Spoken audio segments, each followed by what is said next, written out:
Welcome to the Power of Africa 2023. My name is Adrian Kibet, and I'll be your moderator for today's technology panel. I'm a software developer by trade, and I'm the CEO and co-founder of Fahamu Inc. and AI. Okay, let me start again. Apparently, that started too fast. Sorry, guys. Okay.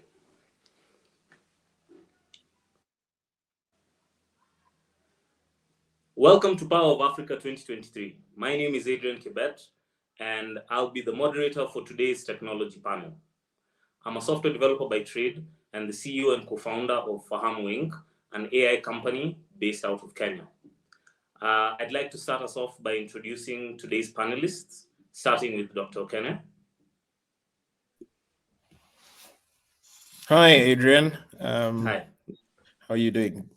I'm Dr. Ekene Ongu. I'm originally from Nigeria, based here in South Africa. I've been here for over 2 decades now. I'm a tech entrepreneur and academic technologist. I'm the co-founder of a health tech startup called Kindred Health. I'm also a founder and CEO of a digital consulting firm called Growth Hall, where we help large corporates develop sort of digital transformation strategies and build products like websites and applications for them. So yeah, it's a pleasure to be here. It's a pleasure to have you. Next up is Savio.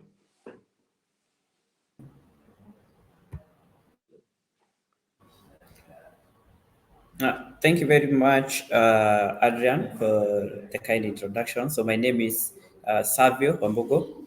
Professionally, I'm a software engineer and the founder of Mount Kenya Hub. I'm also the immediate Secretary General of the Association of Country Hubs, which is an association of over 64 different innovation hubs. And I am also a software engineer working with the United Nations Economic Commission for Africa, and I'm happy to be at the Power of Africa to share my simple insights in regards to technology. Thank you. It's a pleasure to have you, and I'm sure your insights will be anything but simple. So today's topic is how to effectively leverage enterprise tech product development to boost economic growth in Africa. And I'd like to get straight into it by directing a question at you, Savio. So, what are some key challenges that African countries face when it comes to leveraging enterprise tech product development for economic growth? Thank you, Adrian. And I know also Dr. Ekene will also maybe share the insights on the same. But according to my opinion, I believe when you talk about the enterprise tech products, we mean products like maybe HRM platforms, CRMs, and such. And one thing that I'm happy to say is like in Africa, nowadays, a lot of organizations and companies and even governments are adopting the way to go in terms of the enterprise products. And by this, I mean, we are having a lot of organizations developing their own platforms that are tailor-made according to their needs and such things. But on the same, we have some various challenges. And according to me, some that I can mention is one, we have a knowledge gap in regards to having our own people developing our own products. By this, I mean, each and every time we find a company wants to develop a certain product, we are always outsourcing abroad, looking for other different expertise abroad. And it's not because that it's not of the reason that we don't have local engineers or even local experts who are able to develop this. And the major challenge comes in when you have external people developing your own products. They have, in one way or the other, they do not have a way they're able to relate in regards to the local problem and the local culture. So one thing is the knowledge to be able to give our own local engineers the chance to develop our own platforms. But even in regards to that, the other major thing comes in because of the regulatory and the policies that the governments are setting in place. Like, for example, me as Savio Wambugo, I'll develop a platform, a SACCO management system, or even a HRM to work in Kenya. But for it to be able to scale up to, let's say, to Nigeria or South Africa, the government will come in and say, Savio, you need to follow the data privacy and the Data Protection and Privacy Act, you are not able to share the data, which is still okay.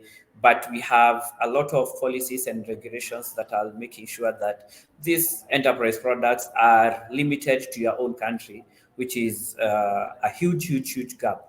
And the last one that I would mention is the infrastructure.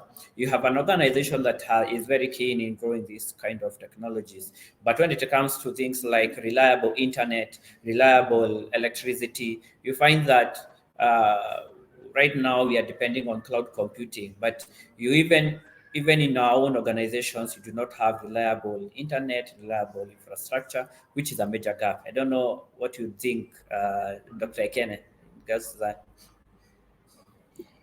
Yeah, I absolutely agree with you. I think you touched on something that has been something that I mull over a lot. It really is this idea of our inability to scale on the continent, and that's largely because of our kind of the fact that we're sort of an infrastructure deficient continent in many ways. I mean, if you think about you know, the kind of scale of some of these sort of enterprise software products that you're talking about, I mean, these are really massive, huge financial investment cloud computing software that you need to be able to use at scale, right? And if you're looking at the kind of infrastructure challenges that exist on the continent, I mean, you're looking at basic things like access to electricity. We're not even talking about the internet or laying fiber or any of these kinds of things, but we're talking about basic electricity. We're talking about basic network of roads. You touched on another kind of core aspect, which is the regulatory environment that isn't kind of designed to foster competition, isn't designed to enable and protect entrepreneurs.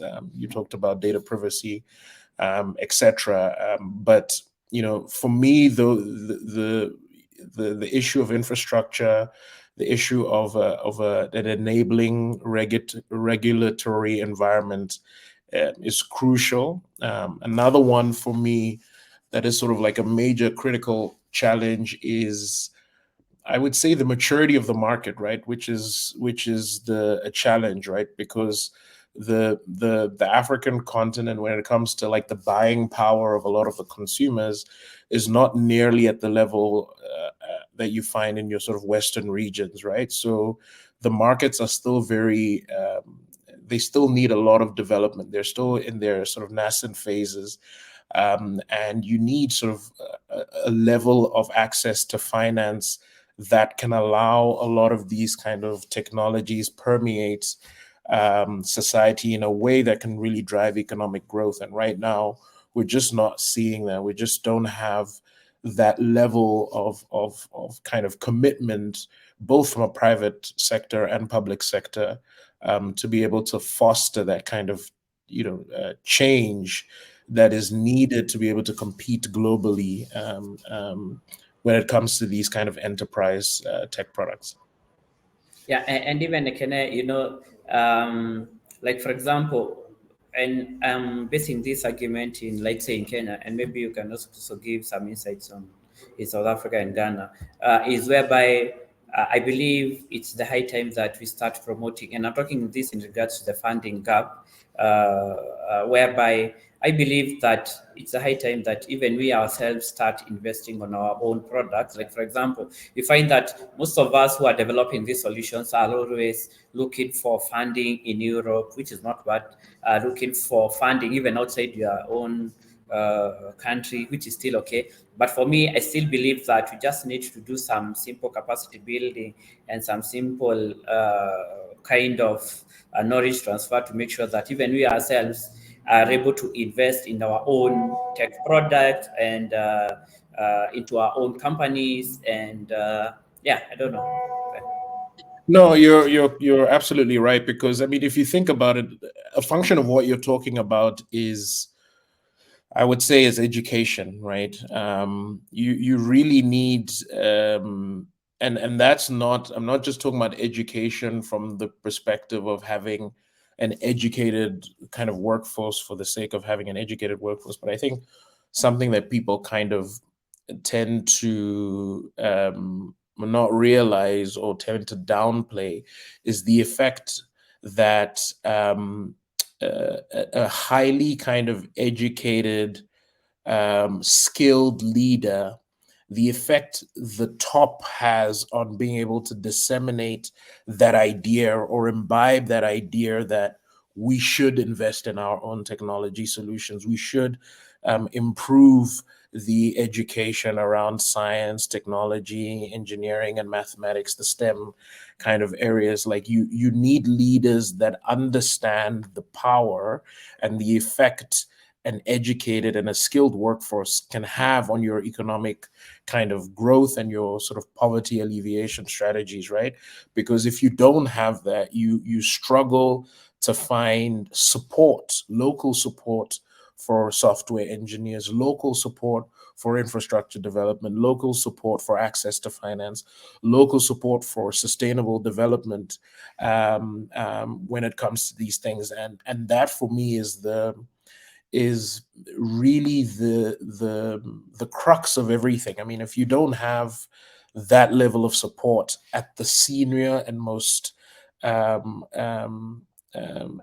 top level of individuals who make decisions, who move economies, you just won't be able to see that ripple effect take place with companies on the ground and like you said, software engineers who are looking for that level of support. So yes, I think that for me is really a function of a lack of education, really, and that's yeah, that's we're all in this space together. So I think that's Thank one you, of the. Dr. Ekene. I think there's a certain irony to be shared in talking about the issues of infrastructure, then having my video disappear. So I think thank you both for your answers. So I think I'll ask my next question to Dr. Ekene. So what are some factors to consider on the topic of imbibing enterprise tech development as a vehicle for economic growth? So I know you've mentioned like how we take in and we use so much software from elsewhere.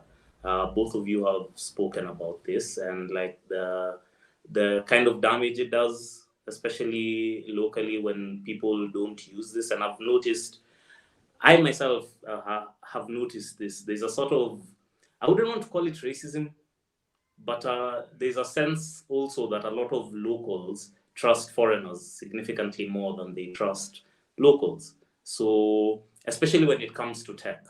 So it seems, especially with tech, it's very highlighted. Like I don't see as much skepticism in other industries, but I do see a lot of that in tech. So what's your feeling on that? Yeah, it's an interesting one. I think I mean, I know you mentioned a racial aspect of it, but I think there's also, if you think about some of the factors that a kind of investor is looking for when they want to put money into a particular business or into a particular country, there's a certain level of credibility that you build up over time. And I think, yes, some of it is that, it is kind of created this narrative that we're always looking outside for solutions for our own problems. But there's also a function of the credibility that some of these individuals or organizations have built up over time. And I think that's the kind of challenge that, is a challenge, but also an opportunity, right? Because, you asked me about the kind of factors that I think we should consider when we talk about leveraging enterprise kind of technology for businesses on the continent. One of them, which touched on this point that you've raised, is access to finance, but not just finance for the sake of finance, but patient finance, right? Because if you look at the kind of Western markets, what they have is patient money. You're not looking to invest in enterprise technology product development where you're looking for an ROI within the first 3-4 years. And I think that's the challenge. I think when it comes to investment in Africa, there's just a slight apprehension, and you could argue that it's a function of our markets, our inability to, and the challenges that we have as a continent with regards to corruption, etc. But you could argue that the rest of the world isn't just as patient with their money when it comes to the technology development of businesses in Africa, and by extension, enterprise-based solutions. I think there's a lack of desire to be patient, to build, to fail, to allow the continent fail at building solutions that might work in the long term and may not necessarily work in the short term. I think that that's some of the kind of those are some of the things that I think we don't really discuss. The other kind of factors that I mentioned earlier is the education and skills development. So yes, one is the infrastructure development, right? Investing in robust and reliable infrastructure is absolutely essential to support enterprise tech development. The other one is, the education and skills development, and that's like top down, bottom up, in the middle. Like the highly skilled workforce is crucial. The third one, which I think we don't do enough, intra-Africa collaboration and partnerships. I think we've given examples now in Kenya, we've given examples in South Africa, but I think we don't do enough of facilitating collaboration between local and international stakeholders, but at least international from the perspective of the African continent. So the government, academia, industry leaders, investors, they're all vital, but I don't think we do enough of that kind of co-partnership with on the continent as a whole. The regulatory environment is something to consider as well, because you obviously need an enabling environment to foster innovation, to attract investment. You need that. You need access to finance. Like I said, patient finance, it's absolutely critical. You need affordable loans, you need grants, you need venture capital, infrastructure. Savio was talking about where he spends most of his time working with, kind of incubators and accelerators. You need these kind of tech hubs. They're absolutely essential. And then, you kind of also need developed markets. You need to be expanding your markets beyond your community. I hate this idea when it comes to Africa. The solutions are always do something for your community. And it's like, no, we're like, Africa is big business, right? I mean, there are 200 million people in Nigeria alone. So it's like, we have to develop solutions for the world, solutions that are exportable, right? So that for me is crucial. And I think the last aspect is just making sure that it's sustainable, right? Because that's also another challenge that we face on the continent, is sometimes not necessarily building solutions that last or can stand the test of time. So like a maintenance culture approach. So sustainability is key for us, because in a kind of hyperactive technology environment, solutions are coming every day. Adrian, you're talking about the work that you're doing in AI with large language models. That within a week, there is a new kind of expression of AI.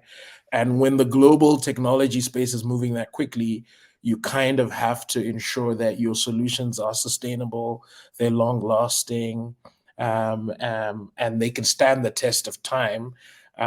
With so many kind of foreign entrants into the market taking place every day. But I think those are some of the things I think we've all kind of touched on in different ways, but I think those factors are really crucial. Okay. Thanks for that. Savio, did you have any comments on that? Or should I go to the next question? Yeah, and I agree with you, Dr. Kene. And my also something that you also mentioned is the government contribution to all this. By this, I mean, it's not even about the money. It's about the policies that they are putting in place to make sure that all these technologies that we are talking about here are uh, accessible, and they have a very good environment that they can thrive in. And by this, I mean, you get to have some, even our own policies that we are creating that are even a hindrance to what we are developing.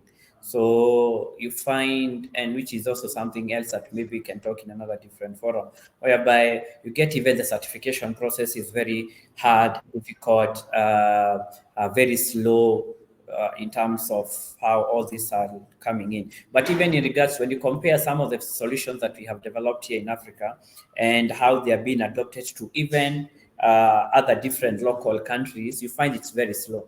Like, for example, in Kenya, you find we have a very good mobile money uh, framework. But you find it's also very hard for other different countries to even adopt the same technology. Yet it's here. But if Safaricom or any other mobile money in Africa was in another different country in Europe, the kind of support that they would get by just being introduced and being rent to, or being funded, not even funding because they even have the funding, or by just being enabled to make sure that they can venture into other different countries in that sector to be very easy. But here in Africa, we are an enemy. We do not want to, I don't want to see Dr. Ekene's platform thriving here in Kenya. What I'm asking is, why can't I develop something of the sort?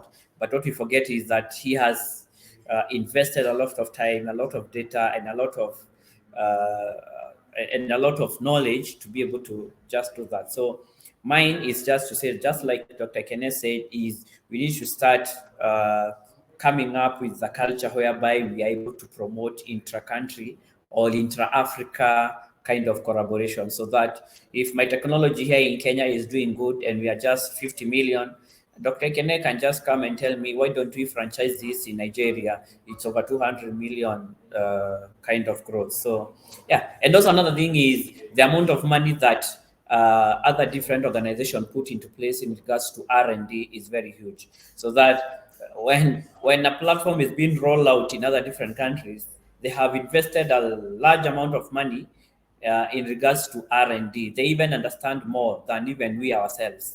And this also comes into the same kind of policies that we are talking about in regards to even the data access. So if you want to train a certain AI model in, let's say, in health, just like where you people are in, it's even very hard for you to get some various data sets in regards to what you're trying to develop. So it takes time. And when it is something takes time, somebody else in another different place just runs away with it. Yeah. Thank you. And as the founder of a startup that would like to break into other countries, I wholeheartedly agree with you. That is very important. Uh, I think next I'll ask Savio again. Now, what role do you think the private sector plays in leveraging those enterprise tech product development softwares now? First, Like, how should the private sector interface with either governments or just people in general in Africa? What more do you think they could do? so the first thing is how I differentiate these two different sectors, the public and the private, is thereby the government first. For the government, on one end is should be investing in things that, in quotes, are not profit based. Let's say infrastructure, things like roads, electricity, such things. That's on the public sector. Things that might not be profitable when you just look at them in one way or the other. But for the private sector, this is where the knowledge is. This is where the skill based is. This is where the private sector should be striving to make sure that if I'm in a certain field or thematic area, the kind of data that I'm developing, the kind of skill based that I am venturing into should be precise and should be well informed. So on my own kind of thinking, the private sector sits in a place whereby they should be developing this kind of knowledge-based sharing. So if I am from Kenya and I'm from the private sector, it's very easy for me to work with the Kene from Nigeria and just try to be able to do some kind of knowledge transfer and such kind of things. So one is to do collaboration. We need to promote collaboration and knowledge sharing. That is one. And then two, there's these things to do with CSR, corporate social responsibility. We have a lot of organizations in Africa that are making very good kind of money. That is one. But and they are profit based, which is also very good. But I believe that each and every organization that is the private sector should have a CSR kind of plan, and this CSR should be looking at equipping various expertise to make sure that even in the kind of value chain that you are in, they are kind of developing a very good tech. Do I have to use tech in this case? Just promoting skills through CSR and also equipping various organizations that are working in the same kind of field they are in. Like, for example, if it's us from the innovation hubs, if we have an organization that is doing good, having a CSR in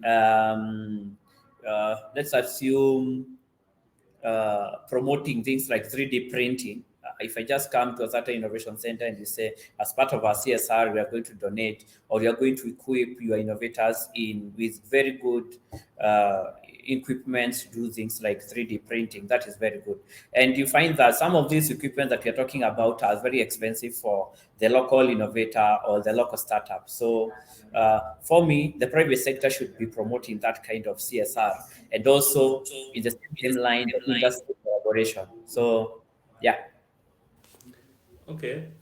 Before I ask Dr. Kene to give his viewpoints on that, I actually wanted to comment because I think it's actually a bit more granular than what you're saying. Because I remember recently, a couple of months ago, I was at a hackathon.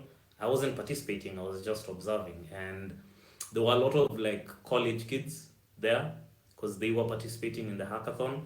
And one of the things I noted was how desperate they were for anyone who was sort of in some way already in the career path that they were looking for to validate their work. Just like look at my GitHub, or, tell me whether you think this work is good, whether I should continue.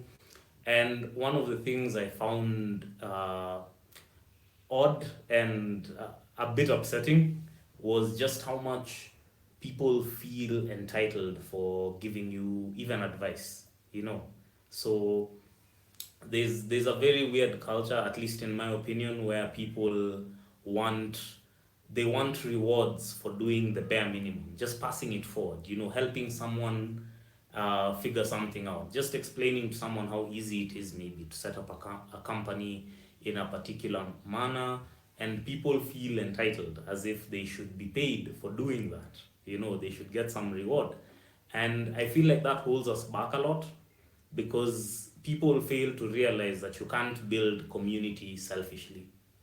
You can't make this a community where people are willing to contribute if you start it out by making people pay for your contributions. So I don't know if either of you had a comment on that, or Dr. Ken on the previous section.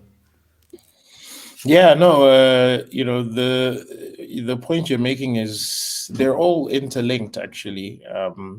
Especially this idea, I think you're leaning towards this concept of kind of mentorship and coaching, and I think you used a phrase called paying it forward.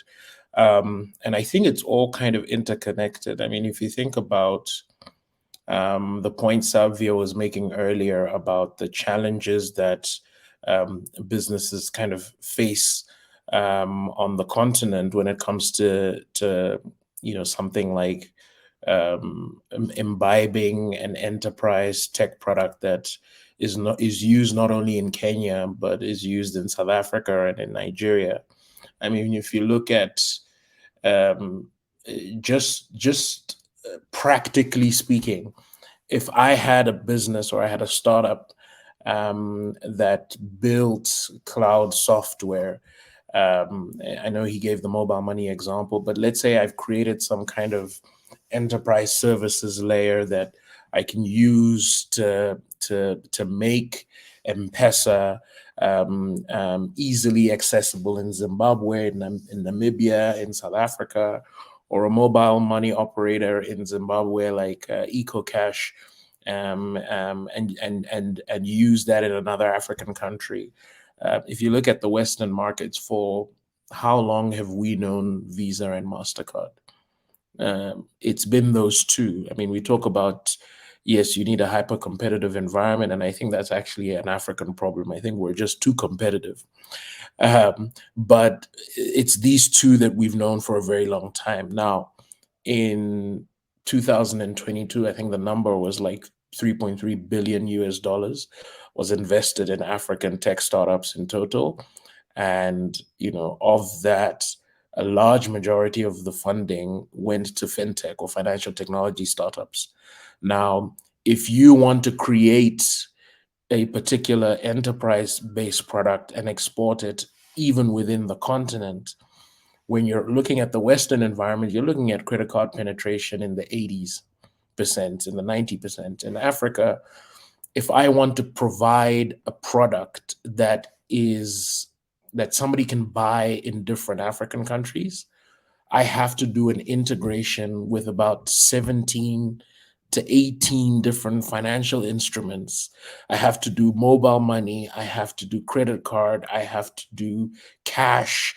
I have to do, so it's, when you think about it, there is just so much competition, to the point it's almost to the detriment of our growth, because you don't have an environment where somebody is saying, what do we need to be doing in Namibia to allow, what kind of policies do we need to be putting in Namibia to allow an M-Pesa work for us?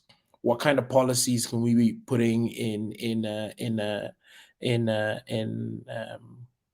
Namibia to allow a Flutterwave work for us, right?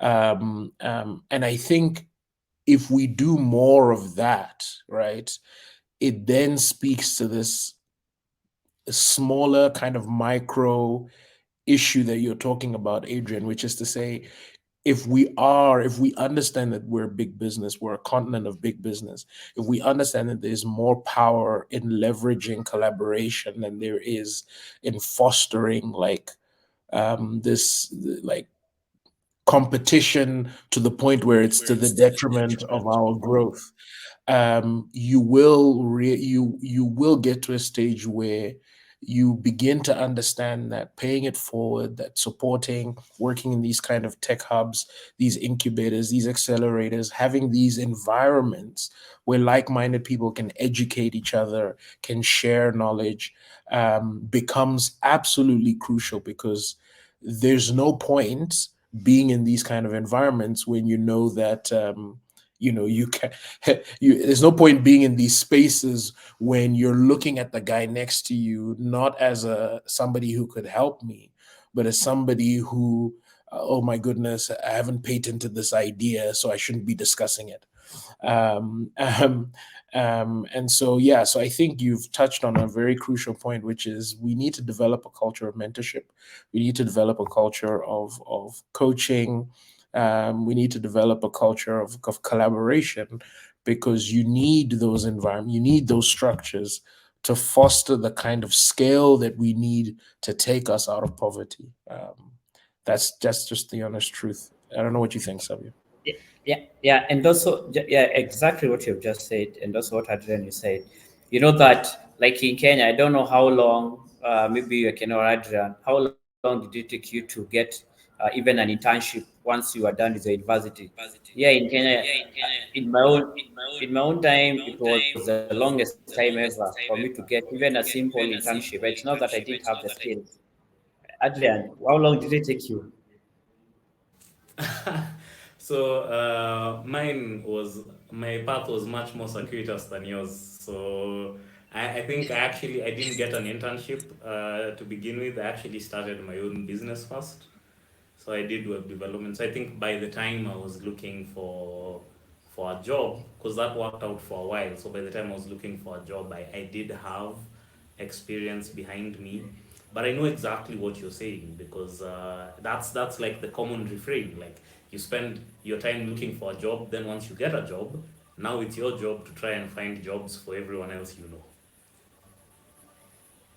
Yeah, and that's why I'm saying even on the private sector, this kind of collaboration should be key in terms of even giving these young techies or even young entrepreneurs a chance just to learn from the job and just to learn from the best, because we are also very jealous in terms of and even hard in terms of even sharing the kind of skills that we are having.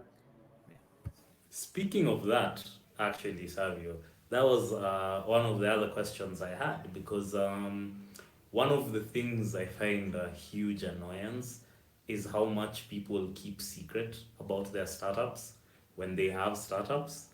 And usually, once I find out the secret, I'm like, okay, like that's not of any use to me. Why were you hiding that? Like the only use it has to me is anecdotal. So it's this whole idea that anything you say, it's like the American court system. Anything you say can and will be used against you. I just find that interesting how people, it just seems like a ubiquitous thing. Everyone seems to believe the same thing, that you will do better if you hide things, which I haven't found to be true. I don't know about you guys. Yeah, no. At least from my side, I mean, I lecture. I designed a program for WITS Business School here in South Africa called Disruptive Business Disruptive Innovation.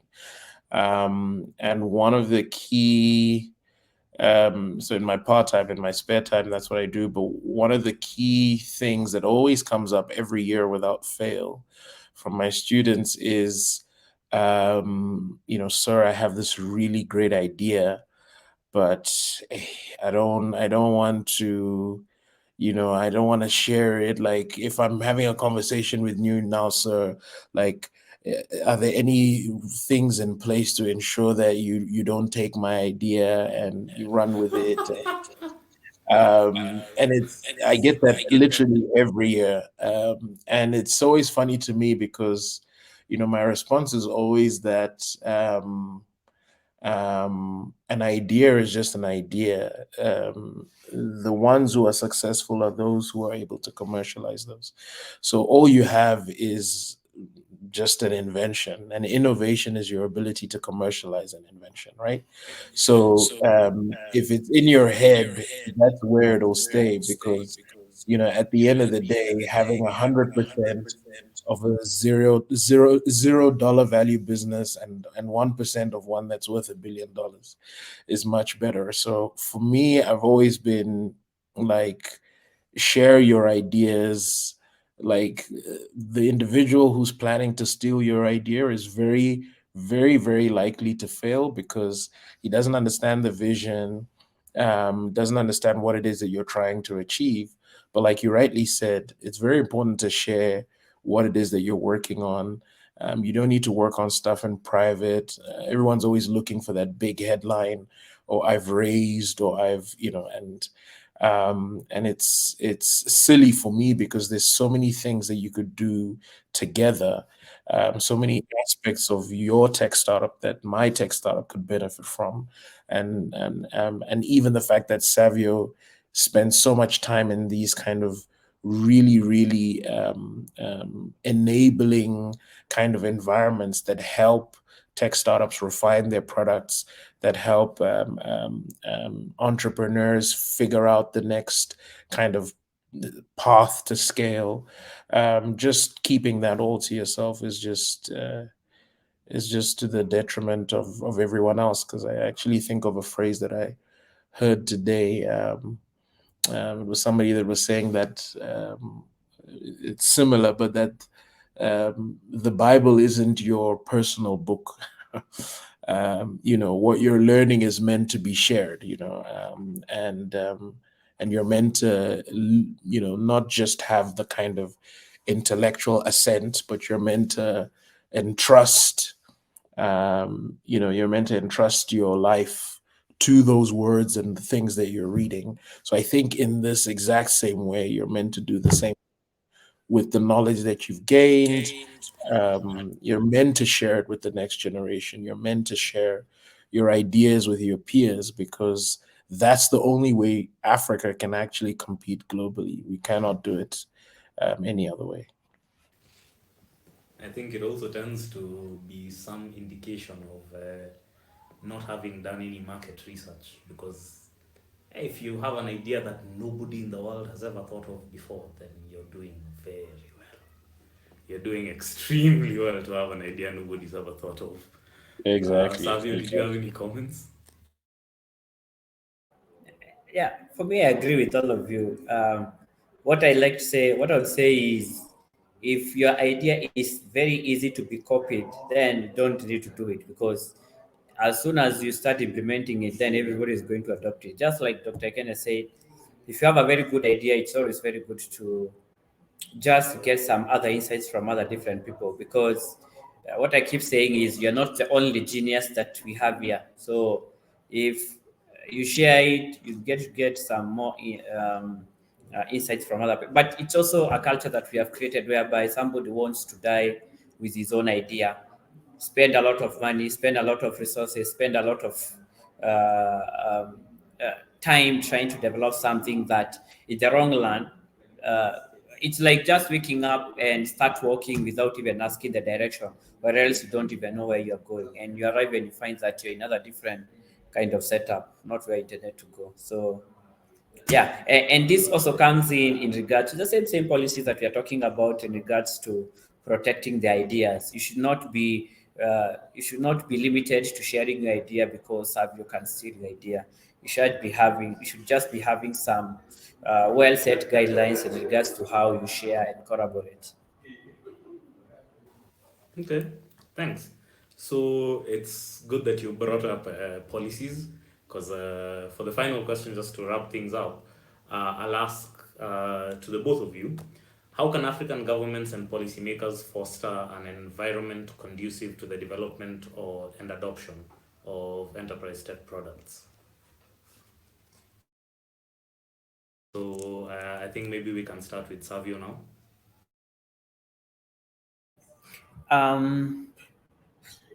For me, how I see it, we have African countries, we are very good in coming up with policies. And by coming up in policies, I mean coming up with very good documentations that are well versed, that are well thought through.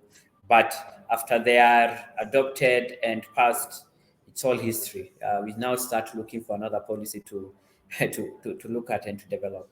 So how I see it is, the first thing is, even when we are documenting and coming up with these kind of policies and regulations, it's always good to involve the stakeholders who will be benefiting from this kind of policies.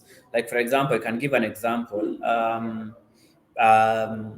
Let's say we are like how in Africa we are all talking about the digital ID. I believe each and every country is looking at implementing this kind of policy. So it's one thing to have lawyers, to have policymakers sit down and document this kind of policies. But again, we also need to look at who is going to benefit from this kind of platforms. How does a local guy from Tanzania or from Kenya, how is he or she going to be impacted by this kind of policy? One, how are the startups or the entrepreneurs who will be impacted in these kind of policies feel like, so that when we are rolling out these policies, it's not like we are forcing you to do this or to start adopting this kind of policies and regulations. It's something that you already know that is going to help you, that is beneficial to you, that is not limiting to you. So my own opinion in regards to this kind of policies is whereby the government should act and should kind of utilize the whole value chain or the whole all the stakeholders in developing these policies. And these policies should not just stop at just passing them in parliament or making them law, but also equip another aspect of maybe capacity building and rolling them out, so that we don't just have a lot of documents that are very hard to comprehend, difficult to understand. They cannot be rolled out even to the local entrepreneurs and innovators. Okay. Dr. Kenneth? Yeah, I think Xavier is absolutely correct. I think a lot of the policies that are designed sometimes don't involve the stakeholder. They're never from the bottom up. They're done without consultation, and I think oftentimes they lack context. I'm a firm believer in policies, not for the sake of creating them, but policies that are also deep and rich. So, for example, it's not just necessarily about having a policy to foster innovation and technology. Like for me, that's like, it's not going to help Africa. You can't have like a one size fits all. The different levers to move Kenya's economy to the next level, or move the South African economy to the next level, or move the Ghanaian economy to the next level, is very specific. So, for example, there might be particular sectors that require policy that is stricter than others. So, for example, if you have kind of survivalist entrepreneurs, or somebody who is selling tomatoes on the side of the road, and then you have your kind of high growth entrepreneurs. So those are your like technology based startups. I think you should have policies that are specific to those different types of businesses or areas or industry, but not only that, but policies that are also specific to the industry. So, for example, if you know that technology is going to be the bedrock of moving Rwanda's GDP growth in the double figures, then you've got to have policies that encourage the market to move towards that particular sector. So if you're in Nigeria, as an example, you don't necessarily want policies that enable more and more people to invest in oil, as an example.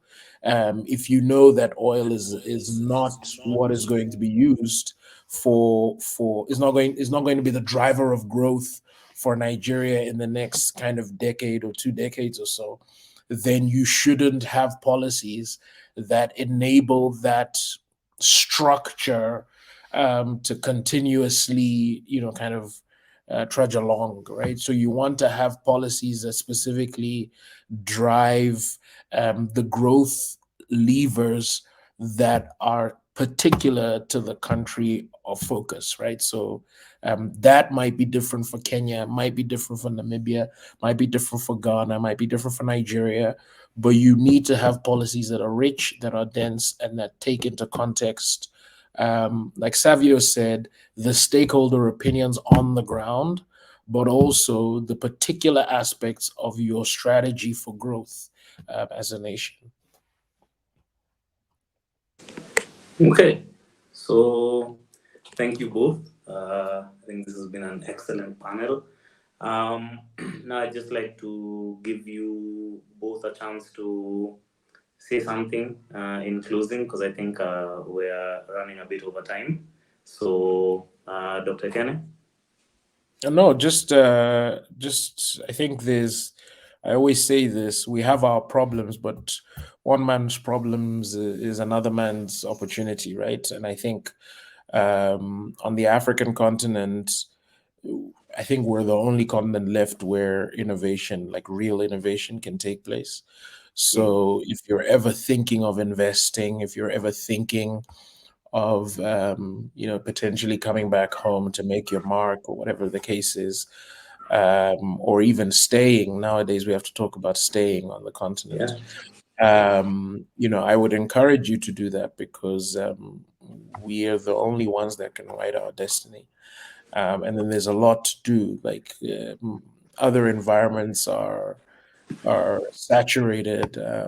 They don't have real wicked problems. I mean, people on the continent, we have serious problems, and there's a huge opportunity for especially enterprise-based solutions because we have such a low buying power in some markets like Nigeria as an example. South Africa much better, even though the size of the market isn't the biggest, but